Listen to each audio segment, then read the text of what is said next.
Do you want to boop? No. Being in control of the boop? No. I think we have a new world order Boop. here. Oh, we were going to try it your way, though, where you got to talk about whatever you want to talk about and then go. No. I thought we weren't going to do that. I know. I know, but I was going to try to be open to your ways, your extroverted ways. You seem to be just tapping around that conversation there. No. Okay. No. You booped. I did boop. You're a good booper. That's fine. I won't do the little pre-roll chit No, chat. you can do the pre. Let's chit chat. No. let's play your extrovert string and go. No. Okay. I can't now. Now I'm totally self-conscious about my extrovert string. You want an ice cream sandwich? For our frequent listeners, they know to which I refer.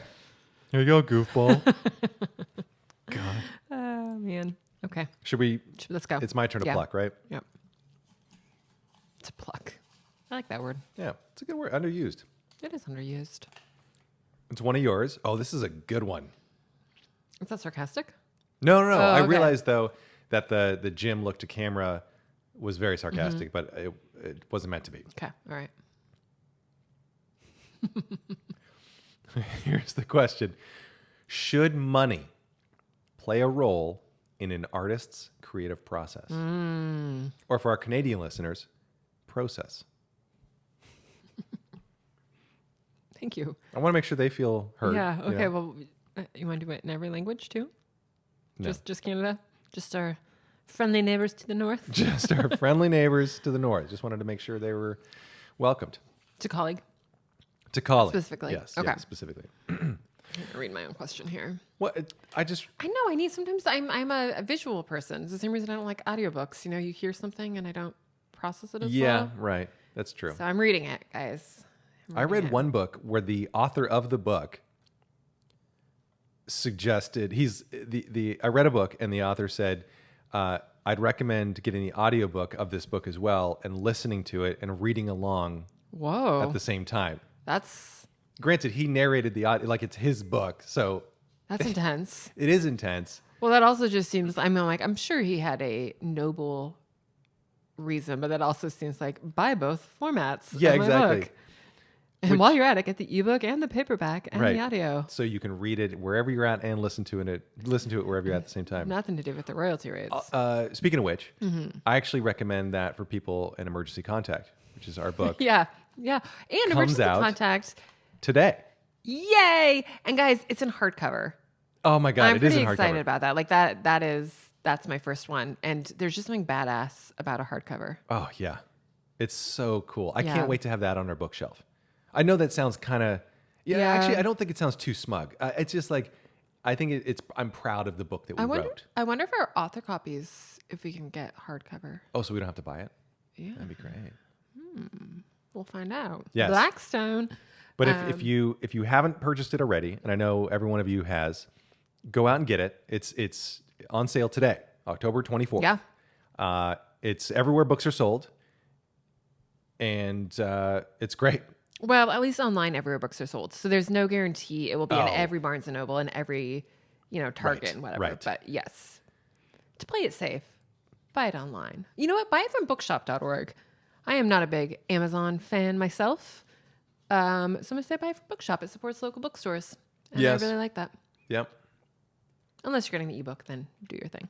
Right. Yeah. Get it wherever you get your ebooks. Yes. I've been enjoying. I know this is now we're way off topic, but this is maybe my extroverty chit chat Yeah, here we section go. here. I've been enjoying. Look at me embracing it. Ooh, I'm getting excited. I'm turning into an extrovert. Flailing all around. Introverts can move around and get excited That's true. too. That's true. And we do. Right. Sometimes. You have your moments. Yeah. I am enjoying Apple Books I am too. for digital books. I really ebooks. am as well. Yes, I like the shopping experience much more. Yes. Like way more. And I also like because they don't, at least I don't think they have the equivalent of KU or Kindle Unlimited. There's just fewer books on there. And I find it so much easier to find a book that I want. And they don't do, maybe they do sponsored merch on their book page. I don't think they do. But like when you search for something, when you search for a book, yeah. like, you know, like you actually get taken to it. You don't get that whole, man, we're going back a few episodes. Right. Yeah. Back to the algorithm thing. But you yeah, don't I get, enjoy Apple Books as well. yeah. It's like a cleaner, nicer experience. It's like going into one of their stores Agreed. where it's like you can browse around and it's actually a pleasant experience. Yeah. Versus Amazon is kind of like walking into Kmart, or it's like Amazon is like walking into Walmart where there's this order, but still, even if you're looking for a ladder, you're bound to find a plunger sitting next door. But you know what? I do miss the Kindle. Not the Kindle itself. I miss having a dedicated e-reader, because Apple, obviously you have to read on your phone or on your Right. iPad, or I guess your computer. But like it's not as immersive. Whereas like every time I picked up a Kindle, it was like reading time. Yes. And I find myself not reading as much since I've made the switch to Apple Books, I think. I would argue the same, because I too like the Kindle. Actually, you said you don't like the Kindle device. I do like the Kindle. That's the reason I like it. I feel like it could. I feel like if Apple designed a dedicated e-reader, we would laugh at the Kindle. Well, but isn't that part? It's the e-ink part of it, the e-reader, right? That's what you're saying. Yeah. I don't like the form factor. I feel like it's just, I want it to be like sexier. Yeah, agree. I agree. Like, I mean, it does its job and it's fine. But Right. I want and the e-ink part, I'm not even talking about. I'm talking about like the part that like you hold and like the logo and like, yeah, Right. Okay. the janky charger. Oh yeah, all that know. stuff. Yeah, but I would say if Apple designed an e-ink reader, Right. that's what I want. Yes. Same. Yes. Oh, I'd be like, take all my money. Because it's not the same reading on an iPad or even an iPad No, Mini. it's Because you not. still get that backlit screen blowing at you, which is great for everything else. But when I'm reading, Right. I mean, it's nice if like you're stuck somewhere and you didn't think to bring your book and you're like, oh, great, I can access it on my phone, because we usually will have our phone with us. But if it's like, hey, because we used to take our Kindles, like we would like read in bed. Yeah. And take, but because we don't take, like, we're pretty good at not bringing our phone into the bedroom. right? So then and then like, I guess we have paper books. And I do like that too. For the record, I prefer paper books these days for the most part. It's just we have Yes. so limited space in our little New York apartment. Well, and now I can't read in bed with paper books anymore because we got rid of the lights because they were kind of janky. They anyway, were and very it was janky. weird having them there. Yeah. And plus, like sometimes I want to read and you want to go to sleep. Pretty much always. It seems like whatever I want to do in bed, you want to just go to sleep. Isn't that the truth? But I still can't do that. Yeah. So it's difficult. Anyway, life is hard. It is, sacrifices. I think the moral of the story is We need more money. our listeners. Yeah, we need more money. We need to get on the same page, literally, in the bedroom. And our readers should all go out and buy Emergency Contact. Yes. We don't plug it often. No, we don't. But today is the release release day, we got to a little bit. Yeah. We need Yeah, I feel champagne. like we've been kind of trying to keep our worlds separate with Candid Creatives. But, Yeah, like I guess it's something we created. So it's, It is. Candidly speaking, we're Yeah. plugging it. Okay. In that's hindsight, enough. we should have dedicated this episode to it. But maybe next week Yes. we can have an Halloween. emergency contact. Yeah. That'll be fun. Yes. We could read aloud to them in a costume. I'm not sure why that voice came out. I don't know why. That's your introvert, I guess, having a moment. Yeah. Give me an ice cream sandwich. Okay, so Anthony, should money play a role in an artist's creative process? Well, you got to eat. You gotta eat. Okay, I have thoughts on this. Okay, I think I do too, but I don't know what they are.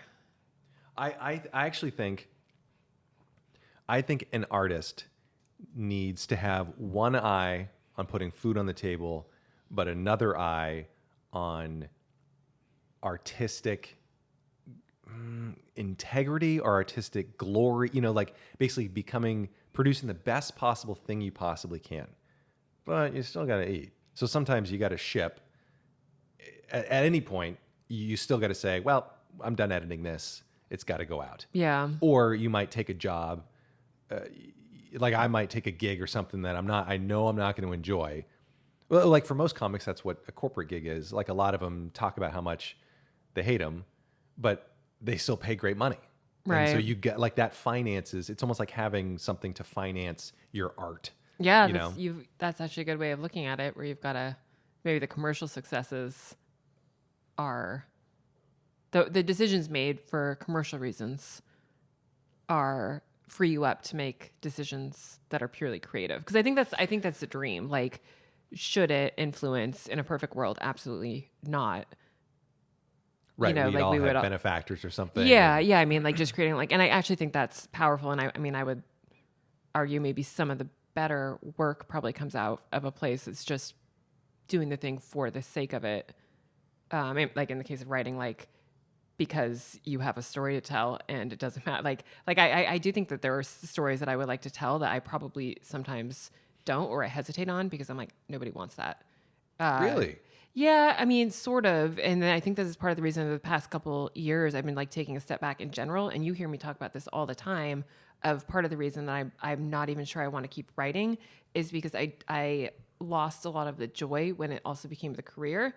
And I think that's because like you pour your heart into something and it doesn't do very well. Not only is your like creative ego bruised, like that's certainly a part of it, but then it's like you have to scramble to get the next one out for financial reasons. Right, Like you've right. got to be able to like pay the rent. And also I like nice things. Like I not gonna like I like, you know, like cute shoes and whatever. Like I don't necessarily want to move to like a little shack in the middle of nowhere and just, you know, eat beans from a can for the sake of my art. Like I want I want to have money, but I think that's sometimes why I think like I almost sometimes miss those days when I was not making any money from it and I had to make money doing something else. Like even like that like first writing my first book, like I had a regular day job. And at the time I was thinking the dream would be to make writing my work. Like, cause you know, what could be better? Like it's your passion and your work. But I'm like, was a double-edged sword a little bit? Right. Yeah. Because along with all the money of being able to afford a life based doing your craft, you get all the crap part of it too. Yeah. Like the marketing you have to do, whatever you define as crap Right. in your world. There's the career side of it. That's the no fun Yep. part. Yep.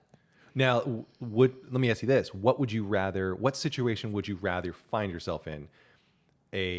Like a Leonardo da Vinci benefactor type situation where you know you've got a roof over your head. That's all this is paid for. You've got a roof over your head. It's not a lavish lifestyle.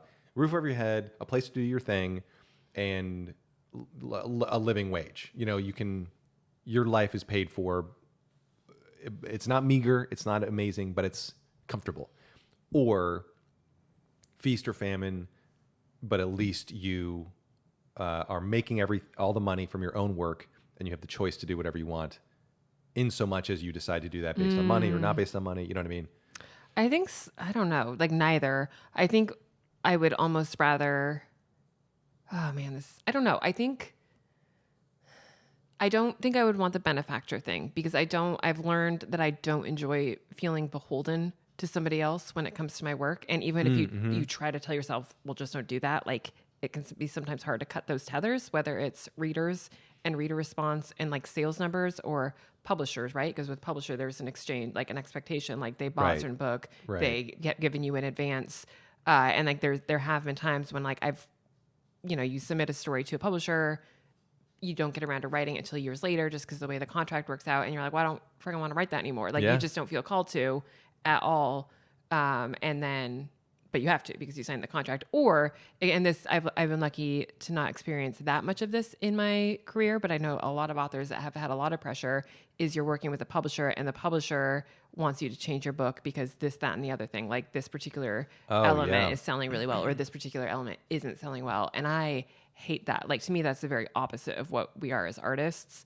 But again, I do understand, right? Like how we started this, you've got to put the food on the table. So I get why people sell out essentially. And Yeah. I know there's authors, I'm hijacking this a little bit to talk about authors, but like, I know that there's authors who will actually basically like survey their readers or you know, survey other people and be like, which of these would you buy? And they basically want to write whatever it is that they know will sell the best. And to my point about liking nice things, a part of me is like, well, who can blame them? The other part of me is like, yeah, but like, are we really going to get like do the really good stories, the ones that kind of like change genres and like stick with people? Is that where those come from? I don't know. I don't think so, but Yeah, maybe the audience doesn't know. Maybe the readers don't know what they want. yeah. I mean, it's not that they don't. What am I trying to say? You know, like they want something, but they don't know that they didn't. right. Yeah. I They see what didn't you're know saying. that they needed it Until they read it. Yeah. Right. Yeah. There we go. Yep. And we can't do that until I think to an extent, artists, and not just in fiction, but in fiction for this conversation, like sometimes I think going into retreating completely internally and telling that weird little story that you want to tell, it could go into obscurity, or who knows, like it could be, you could get lucky and it could hit the right group of people at the right time. Right. Well, actually, I don't know. Based on what you're saying, you could almost argue that comedians are the ultimate sellouts in that sense of they're constantly surveying. They're surveying every minute. Yeah, we talk about this a lot, and this is why I don't know how comedians do it. But yeah, that is a live art form. No, go ahead. I cut you off. No. Well, so I think it's similar, but I think it is a little bit different. And I know we've talked about this in the past about how you're writing a book. By necessity, it's a longer story. It's a bigger investment, so you need that time before you go and bounce ideas off of other people. Whereas with jokes, they're shorter, they're quicker. We were afforded that luxury of like, okay, does this work? Okay, but I don't know if that necessarily means that comics or all comedians are sellouts based on that, because we decide what to bring to the table. We decide what to bring to the stage. Mm-hmm. And I actually think even if like, let's say I'm really into this political joke. Okay, if it doesn't land, I still have the option to go back, edit that joke, and take it back to see and keep trying that until it works. So it may not necessarily be surveying your readers to see what they want to hear about, in so much as it is surveying them how they want to hear it. So do you think authors should write a book to please their readers? Like, is that their goal with writing a book? I think authors should write a book to please someone, like either themselves or a reader. I actually think it should be, maybe a reader, but I don't know if they necessarily need to like, I don't know. I as an author, like I would say, like, as I'm writing something, I want people to get joy out of this, but I don't know if I need to tailor it to their specific definition of joy. Yeah. Yeah. See, I don't know if I mean, like, it's nice when people enjoy it, of course, but like, I almost feel, and maybe I'm just getting like, I get like way too, like, I don't even know the right word here, philosophical. Like, I feel like when I'm writing, like, I can't be thinking about necessarily like what someone, like, you're creating a thing for the sake of it. Like, I have this story to tell. I need to tell this story.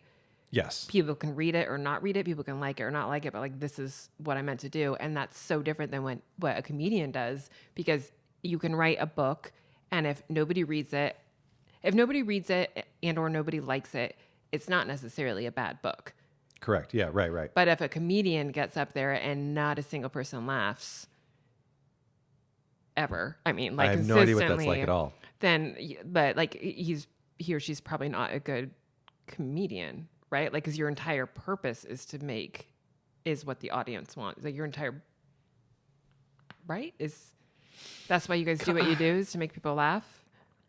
Yeah, but I think I think it's more similar than I'm letting on, or than I'm able to express so far. I do, because when I'm writing a joke, I'm writing it for me. Like, it's something that I think is funny. I'm hoping that somebody else does, but I'm not thinking, to your point, I'm actually thinking about me, and like, this has to work for me first. Mm-hmm. So I'm writing for me. I'm performing it for you, for somebody else. Mm-hmm. And if they don't laugh, but again, if they don't laugh, but I still like that idea, or I like the idea behind it, then I just got to figure out, like, okay, was it a performance issue? And maybe I just need a different punchline. Like, I need somebody to make this funny. I don't necessarily think, though, that I'm retooling the entire joke, though. Have you ever scrapped a joke because you couldn't get it to work? Have you like pulled it out of your set? Yeah. Oh, yeah. Because some of them, I actually have very few that I'm so attached to that I have to keep it in my act. Just keep, like, it's just like straight faces every time, but you keep throwing it. Right. Yeah. Yeah. Like, I mean, there's a couple of lines that I probably haven't taken out of bits just out of habit. Yeah. Like there's a couple of tags that I have in that I can think of where it's like, okay, I should really cut that because it never works. It gets a chuckle, but I just forget to every single time. So there's that. But then there's like I've scrapped entire jokes, entire bits if people aren't like, because at some point it's like, well, is it worth the effort? Yeah. I don't like it that so it's almost like it's not so much it's almost like having a story that needs to be told, but it's like, oh, I don't need to tell it that much. Somebody Right. else can tell this story. Well, and it's like, like high and mighty, highfalutin as I sound, like I create things just for me. Like at some point it becomes not fun to create something that nobody reads and that like gets a lot of shitty reviews. Like I've got a couple, Runaway Groom and Ready to Run. I freaking love those books, especially Runaway Groom, and they do not sell. So people are like, oh, would you write like a third one? I'm like, no, I loved it. Like I loved it, but I'm like, is it fun to put something out and have like crickets? Of course not. But then on the flip side, like To Sir with Love, I loved that book more than anything, and it didn't sell particularly well. And I would That was such a good book. I would rather just write that over, like that type of story over and over again. That's not what my readers want. I mean, like for those of you that do like it, of course, glad that you did. But in general, that is not that doesn't seem to be the sweet spot compared to some of like my senior ones that have done better, whatever the case may be. Well, okay, but devil's advocate there, when you say you think To Serve with Love doesn't seem to be what people want, it could just be back to I think a previous issue or previous episode about luck. Maybe it just didn't get in front of the right people. Maybe. Like you don't know. I don't know if there's any way to tell this, but like of your reader base, I don't know if there's a way to tell like, oh, I love every Lauren Lane book except this one. I don't think there are many people. But in terms of maybe it just wasn't on the bookshelves enough, or Right, but then even that's somebody else's decision. Like somebody, right, somebody's Yeah. like the buyer for Barnes and Noble might, or Right. whatever might yeah, say, didn't like it. Yeah. They didn't want that one. but they yeah. Yeah, I guess so. Then maybe it depends. Some stories you're just passionate, or some things I'm just passionate about that I'm going to do it no matter what. And that's something like we talked about. Like I would rather. I sometimes feel like if I knew that I really wanted to write that book and a publisher didn't want it and the readers didn't want it, I think rather than pivot to a different book that was going to be perceived as more popular, I would go get a day job again. And I don't want to go get a day job. Like I love working for myself. I love being a creative, but luckily I'm not to that point yet. Right. Or maybe I wouldn't get it, but I mean, like I would pivot. And maybe that's what I'm kind of doing, pivoting towards design a little bit. Not that that isn't also a passion, but I think just being able to give myself separation from, well, it's money, but it's also like my perception of success. Now that we're getting really into it, like a therapy session. What do you mean? Let's like go with that. I think, like I don't want to necessarily have my income dependent on storytelling because that's what's obviously happened. And it's what I thought I wanted. And now that has happened, now I think it's taken a lot of the joy out of writing for writing's sake because you have to worry about how it's going to do. And the second you worry about like, okay, how did it sell? And if it didn't sell well, you have to figure out why. If it did sell well, that's great. But then there's this a little bit of pressure to be like, well, I should do something similar next time. Even if that's not the right way to think about it, I'm not able to block out those thoughts very well. Right. Whereas I think, let's just say that I'm like, okay, I'm going to start up a new business in a completely different direction. Like I'm going to be a business coach, whatever, or I'll be an editor, right? So that's something that's like in my wheelhouse. I'm going to start making my money now. I'm going to edit other people's books, and then I'm just going to write for fun. Not saying that I want to be an editor and I would be terrible at it, but like I think that would, in theory, free me up to write the way that I used to write, which was just more like you might picture like a little kid that's not thinking about anything. Yeah. Yeah. That's the difficulty then, is trying to retain that like childlike joy Yes. of throughout the creative process, Yep. which then becomes the business process, which is where joy goes to die, Yeah. which may be one of the reasons why you don't want to go get a day job again. Yeah. Probably. Yeah, that's yeah, so this question is good. I think, I mean, how much does it influence? How much does it influence? And should it? I don't know. I mean, like, I think ideally you create. It's almost like in a perfect world, obviously everybody would love everything that you write. This is an imperfect world. So the next best thing I think is, as you're getting started, you get a foothold. It's okay. Maybe, well, actually, I don't know. I was going to say maybe you pay attention to what people where the money is, and then gradually, as you can afford not to write what you want to write. But even that, I don't know, because maybe then you won't write the story that needs to be written. I know. But then at the same time, I totally agree. But then I'm like, well, also that we can't be naive, and it's really hard to create. It's really hard to like write a beautiful piece of music if you're, so cold because your heat's off that you like can't move your finger. And I'm like, and like to create anything, like like to paint, to write, to act, like any of those things. Like when you are starving, yes, maybe there's the starving artist, maybe something good comes out of that, but at some point, practicality takes over a little bit. Yeah. And like we've been in, sorry about that. No, go for it. Like early on in my writing career, before anything took off, like we were so strapped for money. Right. And that was terrible. I mean, that was awful. And I obviously don't want to go back there. So yeah, like should money play a role? Like I think ideally no, but also this is real life. Is there anything to the idea that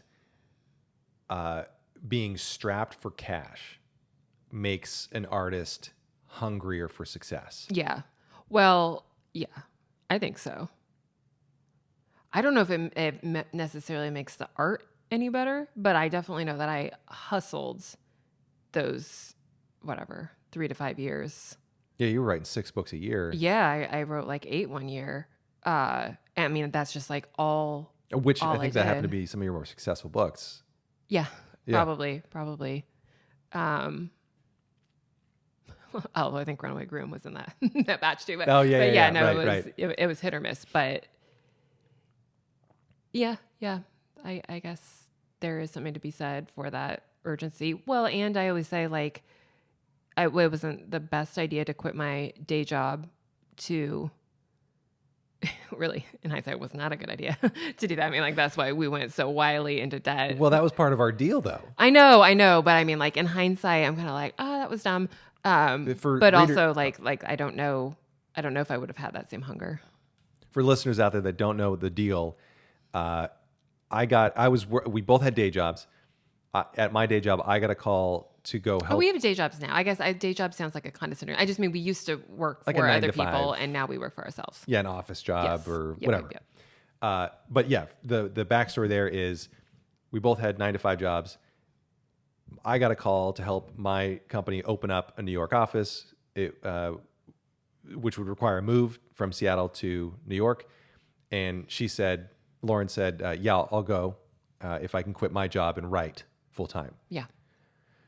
And Yeah. then I did have a manuscript. This wasn't totally crazy. I had just finished a manuscript, my first manuscript. Right. So you at least had something. Yeah. I was a little bit further along in the process, but still. Right. Yeah. But yeah, that was part of the deal. And it was maybe in hindsight not the wisest thing, but as you said, maybe it was. Maybe it made you hungry. Right. Lit a fire under my ass. Maybe you sent out one more query letter to another agent because you're like, all right, we got to eat. Right. And that Anthony's spreadsheet keeps going farther in the red. So. Yeah, I remember sitting, because you would like be working long hours. We just moved to New York. And I remember it would be like, I don't know, like 89 degrees here in New York, which is summer is like extra terrible because it's humid as well. Yeah. And I remember I didn't want to turn on the air conditioning just because it was like more expensive. Right. And I remember sitting like trying to find and we didn't have furniture because we couldn't afford living room furniture. That's right. And I was tired sitting on the bed. Like we just had a bed and that was it. I think the bed was on the floor. It was just a mattress. Yeah. That was literally all we had was a mattress in our apartment with no AC.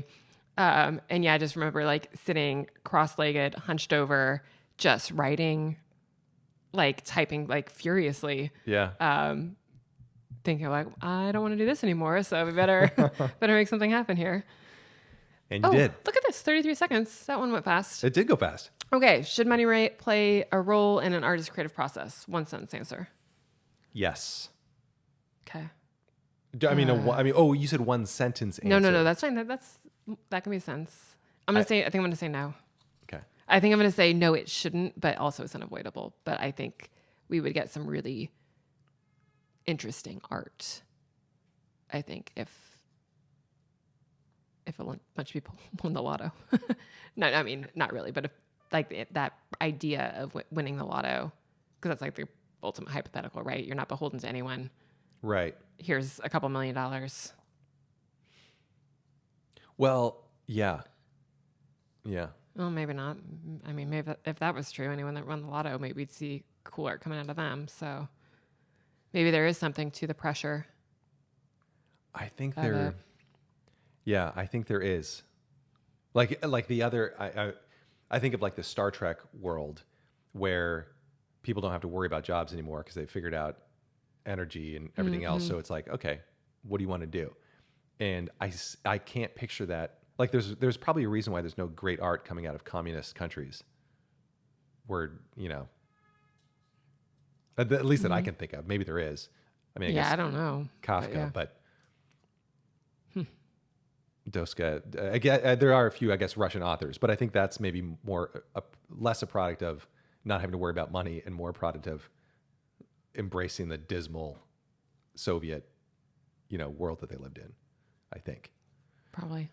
coming from someone who has not exactly read Yeah, well, this took a turn. Kafka and Dostoevsky. So we are out of time. I'm going to cut this guy off. And in the abysmal winters of the Soviet North. all right. And scene. Thanks, guys. Thanks, go guys. go buy Emergency Contact Yes. if you would, please, Yes. so that we can afford furniture. Continue Yeah. to So afford we don't have to furniture. go back to the no AC summer lifestyle. Yeah.